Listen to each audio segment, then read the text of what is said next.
ఉక్కపోతల వేళ ఊరట కలిగించే వార్తొచ్చింది. నైరుతి రుతుపవనాలు కేరళ తీరాన్ని తాకాయి. 8 రోజులు ముందుగానే దేశంలోకి రుతుపవనాలు ప్రవేశించినట్టు ఐఎండీ తెలిపింది. మరో 2-3 రోజుల్లోనే ఆంధ్రప్రదేశ్లోకి ప్రవేశిస్తాయి. జూన్ 2వ వారం నుంచి ఆంధ్రప్రదేశ్ అంతటా విస్తారంగా వర్షాలు కురవనున్నాయి. ఈసారి దేశవ్యాప్తంగా సాధారణం కంటే ఎక్కువ వర్షపాతం నమోదయ్యే అవకాశం ఉంది.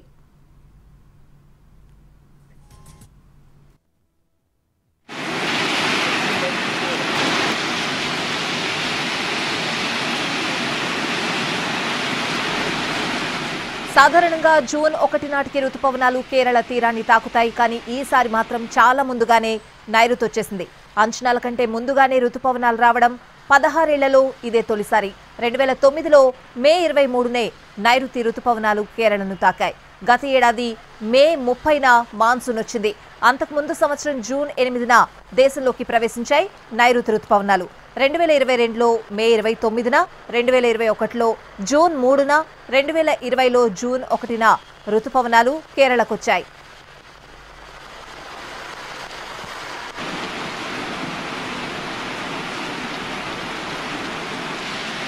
మన దేశంలో 52% సాగు భూమికి వర్షమే ఆధారం. దేశంలోని మొత్తం వ్యవసాయ ఉత్పత్తిలో 40% దిగుబడి ఈ వర్షాధార భూముల నుంచే వస్తుంది. అందుకే మన ఆహార భద్రత, ఆర్థిక స్థిరత్వంలో నైరుతి రుతుపవనాలు ముఖ్య భూమిక పోషిస్తాయి.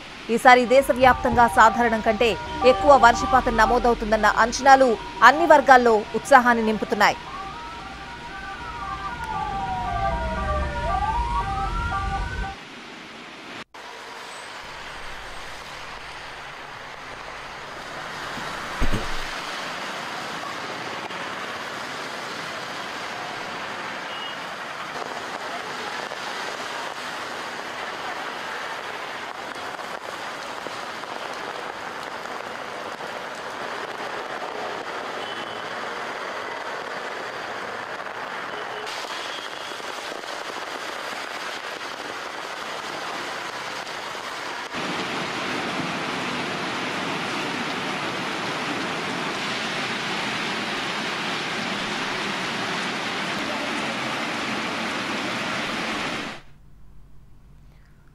ఉక్కపోతల వేళ ఊరట కలిగించే వార్తొచ్చింది. నైరుతి రుతుపవనాలు కేరళ తీరాన్ని తాకాయి. 8 రోజులు ముందుగానే దేశంలోకి రుతుపవనాలు ప్రవేశించినట్టు ఐఎండీ తెలిపింది. మరో 2-3 రోజుల్లోనే ఆంధ్రప్రదేశ్లోకి ప్రవేశిస్తాయి. జూన్ 2వ వారం నుంచి ఆంధ్రప్రదేశ్ అంతటా విస్తారంగా వర్షాలు కురవనున్నాయి. ఈసారి దేశవ్యాప్తంగా సాధారణం కంటే ఎక్కువ వర్షపాతం నమోదయ్యే అవకాశం ఉంది.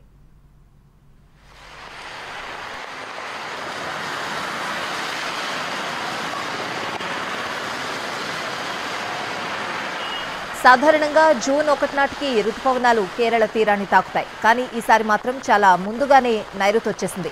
అంచనాల కంటే ముందుగానే రుతుపవనాలు రావడం 16 ఏళ్లలో ఇదే తొలిసారి. 2009లో మే 23నే నైరుతి రుతుపవనాలు కేరళను తాకాయి. గత ఏడాది మే 30న మాన్సూన్ వచ్చింది.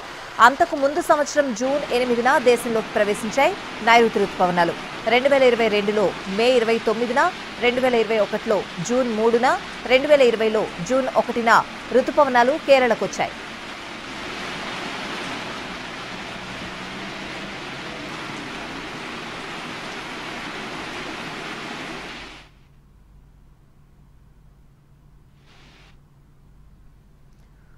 మన దేశంలో 52% సాగు భూమికి వర్షమే ఆధారం. దేశంలోని మొత్తం వ్యవసాయ ఉత్పత్తిలో 40% దిగుబడి ఈ వర్షాధార భూముల నుంచే వస్తుంది. అందుకే మన ఆహార భద్రత, ఆర్థిక స్థిరత్వంలో నైరుతి రుతుపవనాలు ముఖ్య భూమిక పోషిస్తాయి.